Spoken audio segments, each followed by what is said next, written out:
Shemo, Exode chapitre 2, Bible de Yoshua Mashiach. Un homme de la maison de Lévi s'en alla et prit une fille de Lévi. Cette femme conçut et enfanta un fils. Voyant qu'il était beau, elle le cacha pendant 3 mois, mais ne pouvant le tenir caché plus longtemps, elle prit une arche en papyrus qu'elle conduisit de bitume, qu'elle endurcit de bitume et de poids. Puis elle y mit l'enfant et le déposa parmi les roseaux sur le bord du fleuve. Et la sœur de cet enfant se tenait loin pour savoir ce qui lui arriverait. La fille de Pharaon descendit à la rivière pour se baigner, et ses servantes se promenaient sur le bord de la rivière. Et ayant vu l'arche au milieu des roseaux, elle envoya une de ses servantes pour la prendre. Et elle l'ouvrit et vit l'enfant. Et voici, c'était un petit garçon qui pleurait.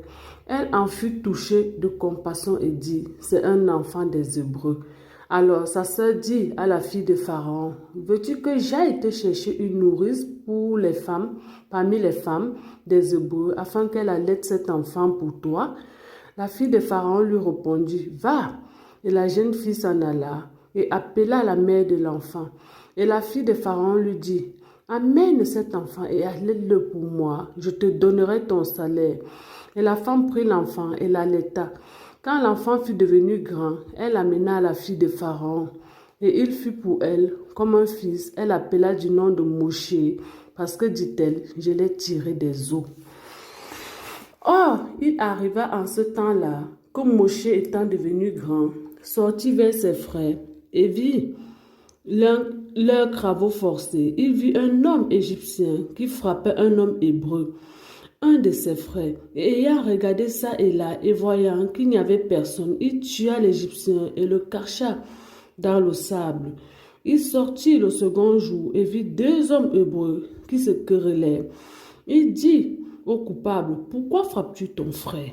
Lequel répondit, « Qui t'a établi prince et juge sur nous? Veux-tu me tuer comme tu as tué l'Égyptien ?» Et Moshe eut peur et se dit sûrement, l'affaire est connue. Or, Pharaon entendit parler de cette affaire et chercha à tuer Moshe. Mais Moshe s'enfuit de la face de Pharaon, s'arrêta dans le pays de Madian et s'assit près d'un puits. Or, le prêtre de Madian avait 7 filles qui vinrent puiser de l'eau, et elles remplirent les auges pour abreuver le troupeau de leur père. Mais les bergers suivants et les chassèrent. Alors Moshe se leva.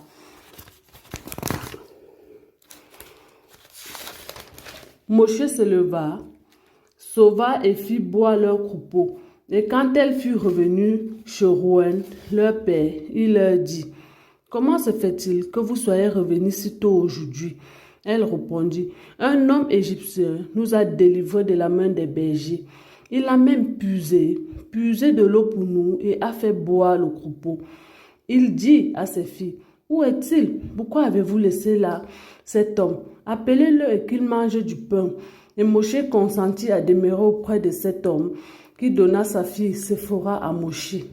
Et elle enfanta un fils, il l'appela du nom de Gershom, car, dit-il, je séjourne dans un pays étranger. Or, il arriva, durant ces nombreux jours, que le roi d'Égypte mourut. Les enfants d'Israël soupiraient à cause de la servitude, et ils criaient, leur cri monta jusqu'à Elohim, à cause de la servitude. Elohim entenda leur gémissement, et Elohim se souvint de l'alliance qu'il avait traitée avec Abraham, Isaac et Jacob.